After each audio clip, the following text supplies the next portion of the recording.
Bonjour tout le monde, je suis Kamano Ali Benjamin. Bienvenue dans cette nouvelle vidéo de cette formation du logiciel Excel. Dans la vidéo précédente, nous avons commencé avec la deuxième fonctionnalité du logiciel Excel qui est le calcul numérique. En particulier, nous avons vu la première méthode pour effectuer des calculs en utilisant des formules. Par exemple, lorsqu'on souhaite effectuer la somme de ces deux cellules, il suffit dans un premier temps saisir le signe égal, ensuite faire la sélection de l'adresse de la première cellule plus l'adresse de la deuxième cellule, ensuite validé par OK. Cette formule fonctionne bien lorsqu'il s'agit d'un petit nombre de cellules, mais lorsqu'il s'agit d'un grand nombre de cellules, la formule devient très longue. Par exemple, si on veut effectuer la somme de toutes ces cellules, la formule devient très longue. C'est pourquoi les fonctions sont utiles. Pour calculer par exemple la somme de ces cellules, il suffit d'utiliser la fonction somme qu'on va voir après. Entre-temps, il est important de commencer à saisir le signe égal. Ensuite, le nom de la fonction et vous venez faire la sélection de l'adresse de la première cellule séparée par des points. Ensuite, l'adresse de la dernière cellule sans oublier de fermer la parenthèse puis vous validez par OK. Tout d'abord, dans cette vidéo, nous répondrons aux questions suivantes, à savoir ce que c'est une fonction sur Excel, quelles sont les méthodes d'utilisation et quelles sont les catégories de fonctions sur Excel. Nous verrons ensuite comment utiliser les fonctions pour effectuer les opérations suivantes: la somme, le produit, la soustraction et la division. En ce qui concerne les fonctions sur Excel, ce sont les formules prédéfinies qui effectuent des calculs sur les valeurs d'une feuille de calcul. Une fonction commence par le signe égal. Une fonction est composée du nom de la fonction, les arguments et les parenthèses. En général, une fonction sur Excel s'écrit de la manière suivante: le signe égal, le nom de la fonction, puis les paramètres, en ajoutant les points-virgules pour la séparation des paramètres de la fonction, sans oublier les parenthèses.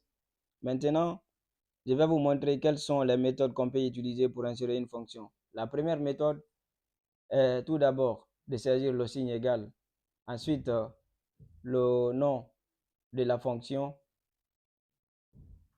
ensuite vous faites la sélection de l'adresse de la première cellule. Moi, je vais prendre ici 14, séparé par un point virgule. Ensuite, sélectionnez l'adresse de la deuxième cellule, 1090 ici, sans oublier de fermer la parenthèse, puis vous validez par OK.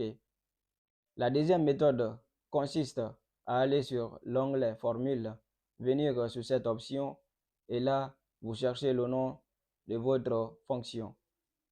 Là, dans un premier temps, où je vais choisir le chiffre 5, dans un deuxième temps, je vais choisir ici le nombre 14, puis je valide par OK. Et là, vous voyez automatiquement que la somme donne 19. Pour la troisième méthode, il suffit aussi d'aller sur le même onglet Formule, mais cette fois-ci, venir sur cette option, insérer une fonction, où d'ailleurs nous avons des possibilités. La première possibilité est de saisir le nom de la fonction lorsqu'on connaît bien sûr le nom de notre fonction. Et là, vous faites rechercher. Et là, automatiquement, nous voyons ici la fonction somme. La deuxième option, c'est de venir ici. Ou la deuxième possibilité, vous venez ici, vous sélectionnez toutes. Et là, vous cherchez aussi votre fonction ici. En plus, vous validez aussi par OK. Le point suivant dans cette vidéo, c'est les catégories de fonctions.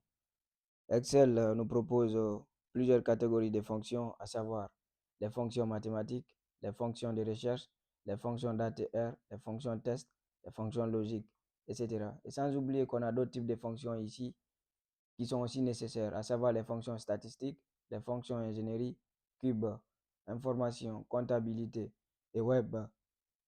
Dans cette formation, on va utiliser les catégories de fonctions suivantes, à savoir les fonctions mathématiques, les fonctions logiques, les fonctions de recherche, les fonctions statistiques, les fonctions test et les fonctions de la catégorie d'ATR. Parlant de la fonction, ou bien parlant des fonctions mathématiques, on veut parler des fonctions qui effectuent les opérations suivantes: la somme, le produit, la soustraction et la division. Pour bien comprendre, on va utiliser cet exemple de tableau qui contient quelques articles vendus. Notre objectif sera d'utiliser la fonction somme pour un calcul du total. Pour cela, c'est à vous d'utiliser l'une des formules qu'on vient de voir. Je fais d'abord la saisie du signe égal, ensuite le nom de la fonction. J'ai choisi la référence ou l'adresse de la première cellule, puis séparé de deux points, ensuite la référence de la dernière cellule. Je ferme la parenthèse et je valide par OK. Pour calculer les autres sommes, j'utilise la pointe de recopie incrémentée. Et lorsque je vais aussi calculer la somme des produits vendus par jour, je fais la même chose. J'applique la même formule en sélectionnant l'adresse de la première cellule séparée de deux points. Ensuite, je ferme la parenthèse, je valide par OK. Et là, automatiquement, pardon, je reprends. Je mets le signe égal.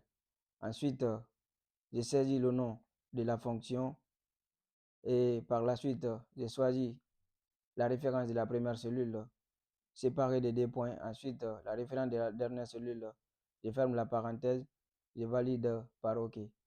Et ensuite, pour calculer les autres sommes, j'utilise ici la poignée de recopie incrémentée.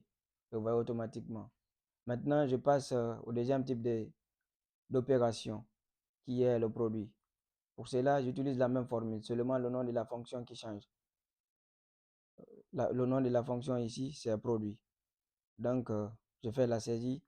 Ensuite, je fais la sélection de la première référence ici, maintenant séparée par un point virgule. Après, je sélectionne la deuxième référence. Je ferme la parenthèse, je valide par OK. Lorsque je vais calculer les autres sommes, j'utilise aussi la poignée de recopie incrémentée. Maintenant, je passe au dernier type d'opérateur qu'on va voir dans cette vidéo, qui sont la différence ou aussi appelée la soustraction et la division, qui est aussi appelé le rapport par certaines personnes. Comprenez une chose que en Excel, nous n'avons pas une fonction qui s'appelle la soustraction. Mais la méthode pour calculer cette différence, il faut mettre le signe égal.